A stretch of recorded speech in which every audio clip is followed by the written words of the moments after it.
أعوذ بالله من الشيطان الرجيم. بسم الله الرحمن الرحيم.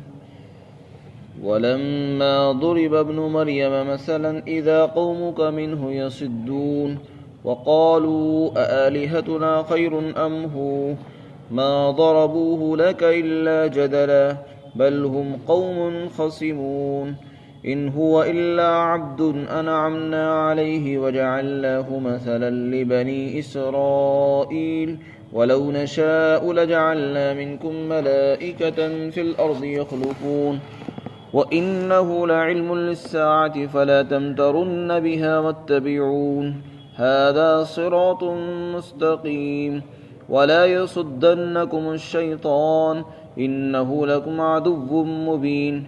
ولما جاء عيسى بالبينات قال قد جئتكم بالحكمة وليبين لكم بعض الذي تختلفون فيه فاتقوا الله وأطيعون إن الله هو ربي وربكم فاعبدوه هذا صراط مستقيم.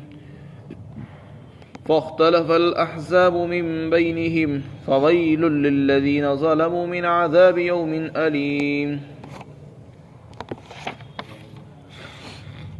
اور جس وقت حضرت عیسیٰ ابن مریم کی مثال بیان کی گئی تو آپ کی قوم کے لوگ اس اعتراض کی وجہ سے شور مچانے لگے اور انہوں نے یہ کہا کہ ہمارے معبود بہتر ہیں یا وہ، یعنی حضرت عیسیٰ.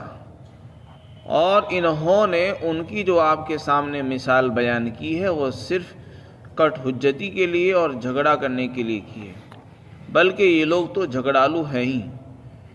اور حضرت عیسیٰ تو ایک بندے ہیں جن پر ہم نے احسان فرمایا ہے اور ہم نے ان کو نمونہ بنایا ہے بنی اسرائیل کے لیے. اور اگر ہم چاہتے تو تم سے فرشتوں کو پیدا فرما دیتے جو زمین کے اندر تمہارے جانشین ہوتے. اور یقیناً حضرت عیسیٰ قیامت کی نشانی ہے، لہذا تم اس کے بارے میں شک مت کرو اور میری پیروی کرو. اور یہ سیدھا راستہ ہے، اور یہ بات ہرگز نہ ہونی چاہیے کہ شیطان تم کو سیدھے راستے سے روک دے، بے شک وہ تمہارا کھلا دشمن ہے. اور جب حضرت عیسیٰ علیہ السلام واضح معجزات لے کر پہنچے تو حضرت عیسیٰ نے فرمایا کہ اے لوگو، میں تمہارے پاس حکمت اور دانائی اور علم کی باتیں لے کر آیا ہوں، اور میں یہ باتیں اس لیے لایا ہوں تاکہ تمہارے سامنے وہ چیزیں بیان کروں جن میں تم آپس میں اختلاف کرتے ہو. لہذا تم اللہ سے ڈرو اور میری اطاعت اور فرمانبرداری اختیار کرو. بے شک اللہ ہی میرا بھی رب ہے اور تمہارا بھی رب ہے، تم سب اس کی عبادت کرو، اور یہی سیدھا راستہ ہے.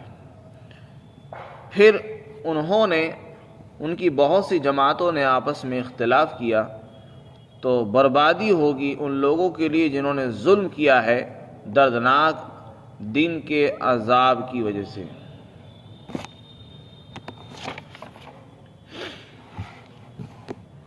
اس رکوع کے اندر جو آیتیں پڑھی گئی ہیں ان کا شان نزول حضرات مفسرین نے مختلف بیان فرمائے ہیں. چنانچہ ایک شان نزول یہ ہے کہ ایک مرتبہ اللہ کے رسول صلی اللہ علیہ وسلم نے فرمایا کہ مشرکین جن خداؤں کی عبادت کرتے ہیں ان میں کوئی بھلائی نہیں ہے. آپ نے مشرکین کو مخاطب کر کے فرمایا کہ یہ مشرکین جن خداؤں کی، جن معبودوں کی پوجا کرتے ہیں، جن کو انہوں نے اپنا خدا مان رکھا ہے، یہ بت پتھر کے، ان میں کوئی بھلائی، کوئی خیر نہیں ہے. جب آپ نے یہ بات ارشاد فرمائی تو ایک شخص کھڑا ہوا اور اس نے یہ اعتراض کیا کہ اچھا، آپ تو یہ کہہ رہے ہو کہ جن کو ہم نے خدا مان رکھا ہے کہ ان میں کوئی بھلائی نہیں. ہم دیکھتے ہیں کہ عیسائیوں نے حضرت عیسیٰ علیہ السلام کو خدا مانا ہے. اس کا مطلب تو یہ ہوا کہ ان میں بھی کوئی بھلائی اور خیر نہیں ہے، حالانکہ یہ بات آپ بھی مانتے ہو کہ ان میں خیر ہی خیر تھی. تو آپ کی یہ بات ٹوٹ جاتی ہے آپ کی بات سے ہی. تو آپ کی دو باتوں میں تعارض ہو رہا. ایک طرف تو آپ حضرت عیسیٰ کو کہتے ہو کہ وہ بہت اچھے آدمی ہیں، ان میں بھلائی ہے، نبی ہیں. دوسری طرف آپ یہ کہہ رہے ہو کہ جن کی عبادت کی جا رہی ہے ان میں کوئی بھلائی نہیں۔ تو عبادت تو عیسیٰ کی بھی کی گئی ہے، اس سے معلوم ہوتا ہے کہ ان میں کوئی بھلائی نہیں۔ اسی طرح کا ایک اور روایت بیان کی گئی ہے کہ آپ علیہ الصلوۃ والسلام نے جب یہ آیت کریمہ جو سورہ بنی اسرائیل کی آیت ہے تلاوت فرمائی، انکم وما تعبدون من دون اللہ حصب جہنم، کہ اے لوگو تم اور جن کی تم عبادت اور پوجا کرتے ہو وہ سب کے سب جہنم کا ایندھن بنیں گے۔ آپ نے یہ بات ارشاد فرمائی، انکم وما تعبدون من دون اللہ حصب جہنم، کہ تم اور جن کی تم پوجا کرتے ہو وہ جہنم کا ایندھن ہے، یہ اللہ تعالیٰ نے ارشاد فرمایا۔ تو جب یہ بات انہوں نے سنی تو فوراً حضرت عیسیٰ پر لے گئے اس بات کو، کہنے لگے عیسائی بھی حضرت عیسیٰ کی پوجا کرتے ہیں، تو اس کا مطلب تو یہ ہوا کہ وہ بھی جہنم میں جائیں گے، کیونکہ آپ نے یہ کہا کہ تم اور مشرکین جن خداؤں کی پوجا کر رہے ہیں وہ سب جہنم میں ہیں، اس کا مطلب عیسیٰ بھی جہنم میں ہوں۔ اور یہودی حضرت عزیر علیہ السلام کی پوجا کرتے ہیں، ان کو خدا مانتے ہیں، اس کا مطلب عزیر بھی جہنم میں جائیں گے، نعوذ باللہ۔ تو انہوں نے جو اعتراض کیا اللہ تعالیٰ نے اس کو نقل فرمایا ہے اور اس کا جواب دیا ہے۔ اولاً تو یہ ان کا جو اعتراض تھا یہ اعتراض نہیں تھا، یہ تو لا علمی ہے اور حماقت پر مبنی تھا۔ اولاً تو آپ علیہ الصلوۃ والسلام نے جو مخاطب بنایا وہ مشرکین کو بنایا، آپ کی جو بات چل رہی تھی وہ ان لوگوں سے تھی جو بتوں کی پوجا کرتے تھے، اور عیسائی جو پوجا کرتے ہیں وہ کسی بت کی پوجا نہیں کرتے، وہ حضرت عیسیٰ علیہ السلام کی کرتے ہیں۔ تو آپ کے مخاطب عیسائی تھے ہی نہیں، اس لیے یہ کہنا کہ حضرت عیسیٰ بھی اس میں داخل ہو گئے لہذا ان میں کوئی خیر نہیں اور وہ بھی جہنم میں جائیں گے، تو یہ اعتراض وارد نہیں ہوتا ہے۔ دوسرا جواب یہ ہے کہ جہاں پر اللہ تعالیٰ نے یہ فرمایا ہے کہ تم اور جن کی تم پوجا کرتے ہو سب جہنم کا ایندھن بنیں گے، وہاں اللہ تعالیٰ نے فرمایا وما، ما غیر ذوی العقول کے لیے آتا ہے، اس کا مطلب یہ ہے جن کے اندر ایسے خدا جن میں جان نہیں ہے۔ یا اسی طرح حضرات مفسرین نے فرمایا کہ اس میں وہ خدا شامل ہے جنہوں نے اپنی پوجا کرنے کا حکم دیا تھا لوگوں کو، اور یہ کہا تھا کہ ہمیں خدا مانو اور ہماری پوجا کرو، جیسے کہ فرعون، اس نے کہا انا ربکم الاعلی، میں تمہارا سب سے بڑا رب ہوں۔ تو جو آدمی خود پسند کرتا ہے اس بات کو کہ میں خدا مانا جاؤں، مجھے خدا مانے لو، تو وہ جہنم میں جائے گا۔ حضرت عیسیٰ علیہ السلام نے نہ کسی کو کہا کہ تم میری پوجا کرنا اور میں خدا کا بیٹا ہوں یا خدا ہوں، نہ انہوں نے خود اس بات کو پسند کیا ہے نہ اس کا حکم دیا ہے، اور وہ ذوی العقول میں سے بھی ہے، جاندار بھی ہے، غیر جاندار نہیں ہے، لہذا وہ اعتراض حضرت عیسیٰ پر وارد نہیں ہوتا۔ اللہ تعالیٰ فرماتے ہیں اور جب حضرت عیسیٰ ابن مریم کی مثال بیان کی گئی، یعنی ان کے بارے میں ایک مضمون بیان کیا، کسی اعتراض کرنے والے نے ان کی بات کہی، تو آپ کی قوم کے لوگ فوراً مسکرانے لگے اور ٹھٹا کرنے لگے، یعنی سب کے سب لوگوں نے کہا اس آدمی سے کہ واہ تم نے بہت اچھی بات کہی، سب خوش ہو گئے اور شور مچانے لگے، کیا ہی اچھا اعتراض کیا، بہت عمدہ اعتراض کیا ہے، تم نے بڑے مزے کی بات کی، اور کہنے لگے آپس میں اچھا یہ بتاؤ ہمارے خدا پھر بہتر ہوئے یا عیسیٰ بہتر ہوئے؟ اللہ تعالیٰ فرماتے ہیں انہوں نے یہ جو مثال حضرت عیسیٰ کی بیان کی، اس کا مقصد کوئی حق کی تلاش نہیں ہے بلکہ صرف جھگڑنا ہے، آپ کو مشکل میں ڈالنا ہے اور آپ سے جھگڑنا کرنا ہے، صرف کٹ حجتی پیش کرنا ہے۔ اور یہ کوئی نئی بات نہیں ہے، یہ ان کا پرانا دستور رہا ہے، پرانی عادت رہی ہے کہ یہ جھگڑتے ہیں اور جھگڑالو لوگ ہیں، بل ہم قوم خصمون، یہ تو ان کی پرانی عادت ہے، مزاج ہے جھگڑا کرنا۔ ان کا مقصد حق کی تلاش نہیں ہے، نہ حق کو ماننا ہے اور نہ حق کی تلاش ہے۔ اور جہاں تک حضرت عیسیٰ ابن مریم کا معاملہ ہے، نہ تو وہ غیر جاندار ہیں اور نہ ہی انہوں نے کسی کو اپنی عبادت کرنے کا حکم دیا ہے اور نہ اس بات کو پسند کیا ہے، تو لہذا ان پر یہ اعتراض وارد نہیں ہو سکتا، نہ وہ جہنم میں جائیں گے اور یہ بھی نہیں کہا جا سکتا کہ ان میں کوئی خیر نہیں ہے، بلکہ وہ نبی ہیں۔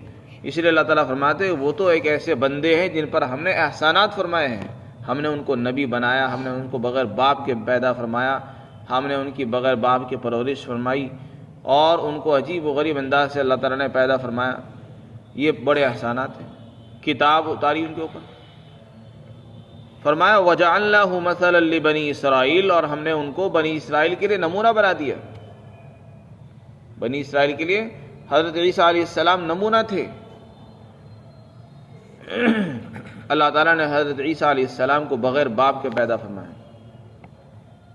تو ان کو اسی سے سمجھ لینا چاہیے کہ اللہ تعالیٰ جو ہے بغیر باپ کے پیدا کر سکتا ہے. تو قیامت کے بارے میں جو لوگ اعتراض کرتے ہیں کہ قیامت کے دن مردے لوگ کیسے زندہ ہوں گے، تو ان کو اسی بات سے سمجھ لینا چاہیے کہ عیسیٰ علیہ السلام جب بغیر باپ کے پیدا ہو سکتے ہیں تو مردے کیوں پیدا نہیں ہو سکتے.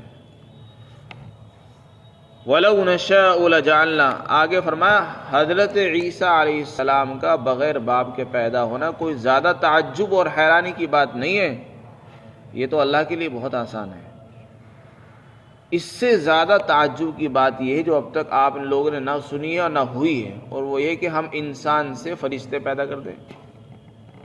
اب تک تو انسان سے انسان پیدا ہوتے ہیں، جانوروں سے جانور پیدا ہوتے ہیں.